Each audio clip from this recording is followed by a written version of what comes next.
आज हम जानेंगे दोस्तों हल्दी घाटी के बारे में। हल्दी घाटी में इतिहास का सबसे बड़ा युद्ध हुआ था, जो कि हिंदुस्तान का सबसे बड़ा युद्ध माना जाता है।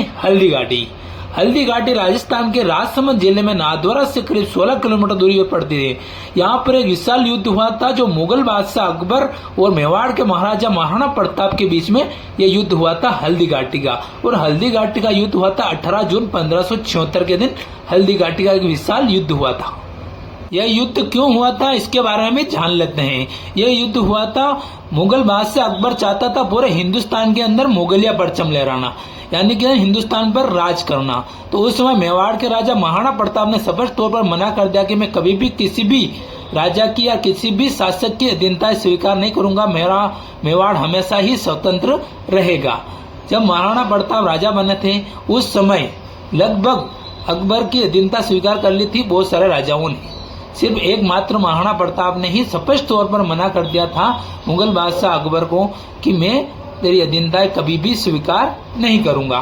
महाराणा प्रताप का राज तिलक हुआ था गोगुंदा के अंदर राज तिलक हुआ था। उस समय भारत के अधिकांश राजाएं मुगल से बादशाह अकबर की अधीनता स्वीकार कर लेती थी। तो इसके बाद क्या हुआ, जब महाराणा प्रताप के पास कई संधि प्रस्ताव भेजे थे अकबर ने, लेकिन महाराणा प्रताप नहीं माने।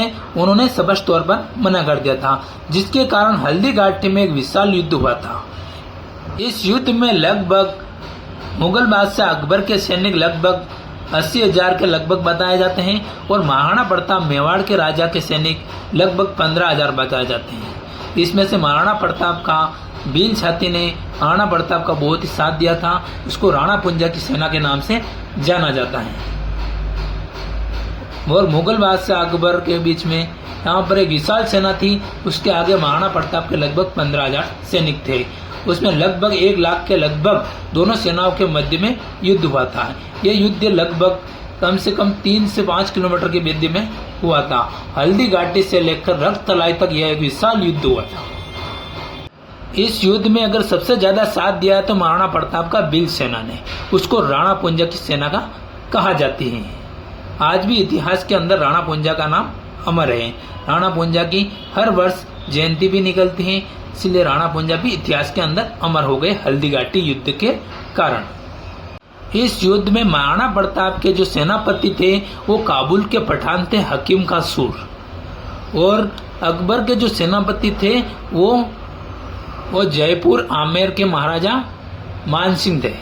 मान सिंह जी जब हल्दी घाटी के अंदर युद्ध करने आए थे, उस समय महाराणा प्रताप ने इस तरह से एड़ लगाकर मान सिंह को बाला मारा, तो मान सिंह इसके अंदर एक बना हुआ था दुबक, इसके दुबक के अंदर दुबक गया था, यानी कि अंदर घुस गया था, जो कि चारों तरफ से सुरक्षित करके लाया था ताकि हमले के वक्त अंदर घुसा जा सके।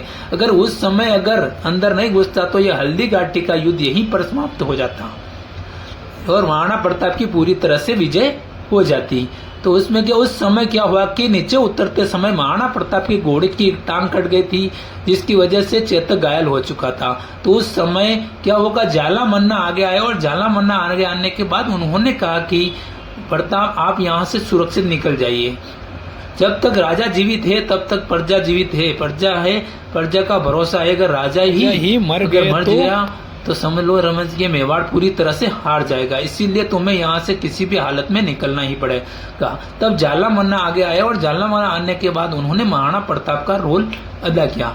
तो मुगल बादशाह के जो सैनिक थे तो उन्होंने जाला मन्ना को मार गया था, तो उन्होंने सोचा कि महाराणा प्रताप मर चुके हैं।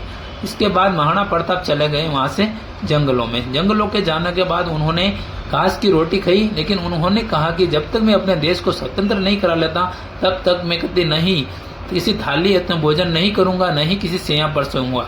वृक्ष ही मेरे बिछोना होगा, घास ही मेरे भोजन करने के पात्र होंगे। हल्दी घाटी युद्ध के बाद अकबर का सेनापति मान सिंह जी जब मुगल दरबार में पहुंचे तो उस समय उन्हें पूछा गया कि हल्दी घाटी के युद्ध में विजय हुई या नहीं, महाराणा प्रताप मरे या नहीं मरे। तो उस समय कोई स्पष्ट नहीं कर पाया मान सिंह कि ये युद्ध हल्दी घाटी का युद्ध जीते या महाराणा प्रताप मरे या नहीं मरे।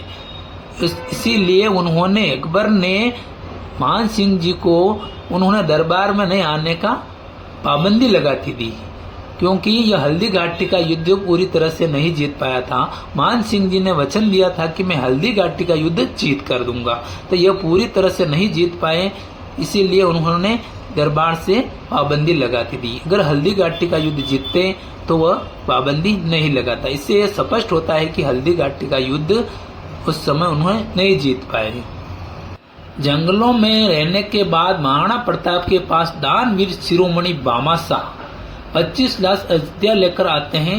वो महाराणा प्रताप को देते हैं। महाराणा प्रताप को देने के बाद महाराणा प्रताप दोबारा से अपनी नई सैनिक टुकड़ी तैयार करते हैं, नई सेना बनाते हैं। और नई सेना बनाने के बाद उन्होंने वापस जहां पर मुगलों ने कब्जा किया था वहां पर पूरी तरह से वापस स्वतंत्रता करवा लिया था।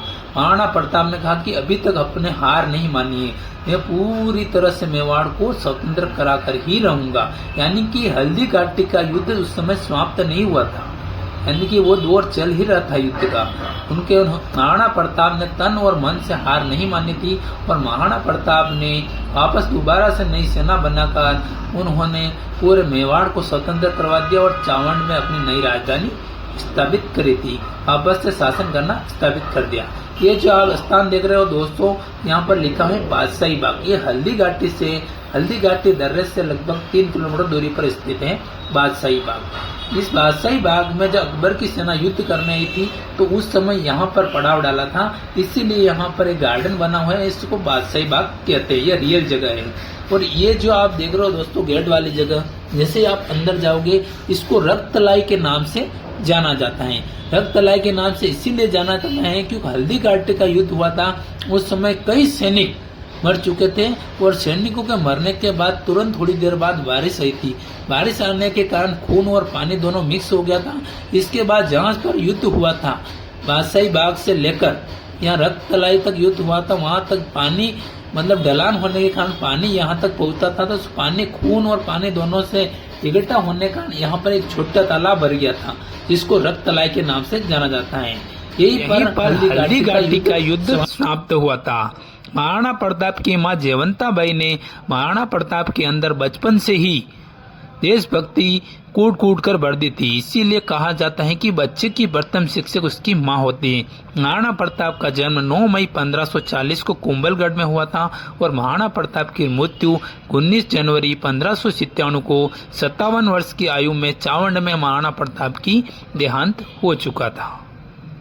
इतिहास के अंदर राजाओं और महाराजाओं में महाराणा प्रताप का नाम सबसे ऊपर लिखा जाता है। यह बात मुगल बादशाह अकबर ने ही अपने बड़े दरबार में कही थी। मेरा अनेक राजाओं और महाराजाओं से सामना हुआ, लेकिन उसमें प्रताप जैसा एक भी नहीं था। हर बार जो उठ खड़े होने की जो ताकत जो प्रताप में है, यह किसी में भी नहीं है। इसी प्रकार महाराणा प्रताप को देश का प्रथम स्वतंत्रता सेनानी भी कहा जाता है। उन्होंने कई वीर सेनानियों को प्रेरित किया देश की आजादी के लिए। इसी प्रकार